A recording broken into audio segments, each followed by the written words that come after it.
দেখুন সৌদি আরবের রাতের বাইরের ভিউটা কত সুন্দর না। আসসালামু আলাইকুম এভরিওয়ান, কেমন আছেন সবাই? আল্লাহর অশেষ রহমতে এবং আপনাদের ভালোবাসার মাঝে আমি অনেক বেশি ভালো আছি। তো আমি আজকে মার্কেটে যাব কিছু বাংলাদেশি ফল কেনার জন্য। এখন যেহেতু আম কাঁঠালের সিজন, তো সৌদি আরবেও প্রচুর পরিমাণে আম পাওয়া যায়। তো এখানে 12 মাসই আম পাওয়া যায়।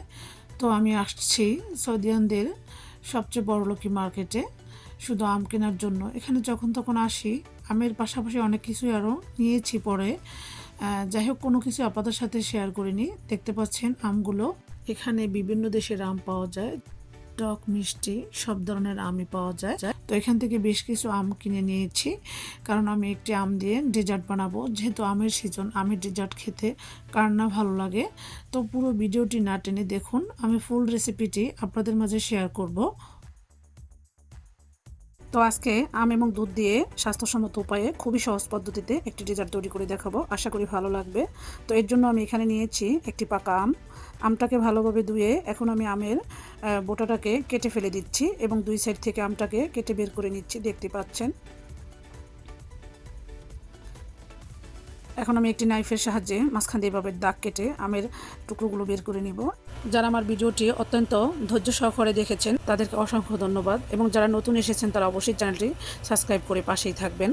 এখন একটি ব্লেন্ডার ঝগ নিয়েছি, ঝগের ভিতরে আমি আমের টুকরোগুলো নিয়ে নিব। আপনাদের কাছে আমার ছোট্ট একটি অনুরোধ, আমার ভিডিওটি দেখার আগে একটি লাইক দিয়ে ভিডিওটি দেখে নেবেন প্লিজ। এখানে আমি 1.5 কাপ আমের টুকরো নিয়ে নিয়েছি। আমি যেই পিসগুলো নিচ্ছি দেখতে পাচ্ছেন, এরকম 3 পিস আমের টুকরোগুলো আমি এই সেম প্রসেসে বের করে একটি ব্লেন্ডার ঝাগে নিয়ে খুব ভালোভাবে ব্লেন্ড করে নিয়েছি। এখন আমি একটি ছাঁকনির সাহায্যে আমের পিউরিটাকে ছেঁকে নিব। তো এখানে আমি 1/2 কাপের মতো পানিও দিয়েছি। এখন আমি টেস্পাচলার সাহায্যে পিউরিটাকে ছেঁকে নিচ্ছি এবং উপরের আবরণটাকে ফেলে দিচ্ছি। এখন আমি দিয়ে দিব 1/2 কাপ চিনি, আপনারা আপনাদের স্বাদ মতো দিয়ে দিবেন। এখন আমি দিয়ে দিব এখানে 1 টেবিল চামচ আগার আগার পাউডার। তো আমি যেটুকু পিউরি নিয়েছি, যদি আপনারা জেলিটা একটু শক্ত খেতে চান তাহলে এখানে 1.5 টেবিল চামচ আগার আগার পাউডারটা দিয়ে দিবেন, এবং অবশ্যই ঠান্ডা অবস্থায় আগার আগার পাউডারটা দিয়ে খুব ভালোভাবে মিক্স করে নিয়ে চুলার জাল ধরিয়ে দিয়ে 2 থেকে 3 মিনিট নাড়াচাড়া করলেই এই পিউরিটা ঘন হয়ে যাবে। এবং সাথে সাথে জেলিটাকে যে মোল্ডে সেট করবেন সেই মোল্ডের সাথে সাথে ঢেলে নেবেন, কারণ আগার আগার পাউডার দিলে পিউরিটা খুব তাড়াতাড়ি জমে যায়। এভাবে আমি 10 মিনিটের মতো রুম টেম্পারেচারে রেখে দিয়েছি, চাইলে নর্মাল ফ্রিজও রেখে দিতে পারেন। এই তো এখন আমি আমার পছন্দ মতো শেপ দিয়ে আমের জেলিগুলো কেটে নিচ্ছি। আমি একটু নরম নরম করেছি, কারণ আমার কাছে এই জ্যামটা একটু মোটামুটি নরম থাকলে খেতে ভালো লাগে, অনেকেই আরও শক্তটা পছন্দ করে। তো আমি তো একবার বলেছি, যদি আপনারা একটু শক্ত খেতে চান এই জেলিটা, তাহলে আগার আগার পাউডার পরিমাণটা আরও 1/2 চা চামচ বাড়িয়ে দিবেন, তাহলে একদম শক্ত হয়ে যাবে। তো আমার পছন্দ মতো শেপ দিয়ে আমি জ্যামগুলো কেটে নিয়েছি। এখন আমি যেই পাত্রে পুডিংটা সেট করব সেই পাত্রে সবগুলো জ্যাম ঢেলে নিব। এই তো আমি সবগুলো জ্যাম ঢেলে নিচ্ছি, দেখতে পাচ্ছেন।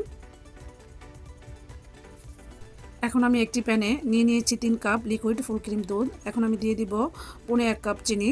চিনিটা আপনাদের স্বাদ মতো দিয়ে দিবেন। এখানে আমি দিয়ে দিচ্ছি আগার আগার পাউডার 2 চা চামচ। এই আগার আগার পাউডার যে কোনো তরল খাবারকে জমাট বাঁধতে সাহায্য করে। তো আগার আগার পাউডারটা দুধ ঠান্ডা অবস্থায় দিতে হবে, এবং দিয়ে আমি ভালোভাবে নেড়েচেড়ে চুলার জাল ধরিয়ে দিয়ে 4 থেকে 5 মিনিটের মতো দুধটাকে জাল করে নিয়েছি। এতে করে আমার দুধের মিশ্রণটা একদম পুডিংয়ের জন্য পারফেক্ট রেডি হয়ে যাবে। এই তো আমার দুধের মিশ্রণটা জাল করা হয়ে গিয়েছে। এখন আমি আগে থেকে আমের জ্যামগুলো কেটে যে পাত্রে রেখেছি সেখানে দুধের মিশ্রণটাকে গরম অবস্থায় ঢেলে দিব, কারণ এটা জমাট বাঁধতে খুব বেশি সময় লাগে না। এই জন্য সাথে সাথেই দুধের মিশ্রণটাকে জ্যামের মধ্যে ঢেলে দিতে হবে, কারণ এই দুধটা খুব তাড়াতাড়ি জমাট বেঁধে যাবে। এরপর আমি স্প্যাচুলার সাহায্যে নেড়েচেড়ে দিয়েছি, এবং এই অবস্থায় আমি রুম টেম্পারেচারে 10 মিনিট ঠান্ডা করে নিয়ে 30 মিনিটের জন্য নর্মাল ফ্রিজে রেখে দিয়েছি। 30 মিনিট পর একটা নাইফের সাহায্যে চারপাশের পুডিংটা একটু ছাড়িয়ে নিয়ে এখন আমি আনমোল্ড করে নিচ্ছি, দেখতেই পাচ্ছেন। মাশাআল্লাহ, কতটা সুন্দর এবং লোভনীয় হয়েছে দেখতে।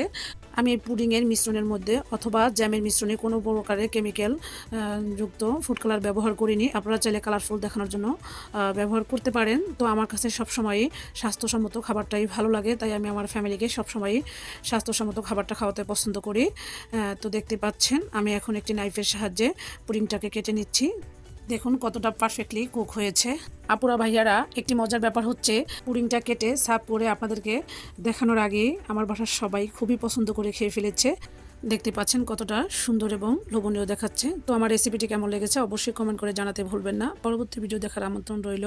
আমার হাজবেন্ডের কলিগ কিছু সাবস্ক্রাইবার আছে যারা আমার যে কোনো রেসিপি দেখলেই তাদের ডিমান্ড থাকে, তাদেরকে করে খাওয়াতেই হয় এবং তারা খেয়ে তো খুব সুন্দর সুন্দর রিভিউ দেয়। তো আমার সেম রেসিপি ফলো করে আপনারা একবার ট্রাই করে দেখবেন, খেতে কিন্তু অসাধারণ। তো আজকের মতো এখানেই বিদায় নিচ্ছি। আল্লাহ হাফেজ।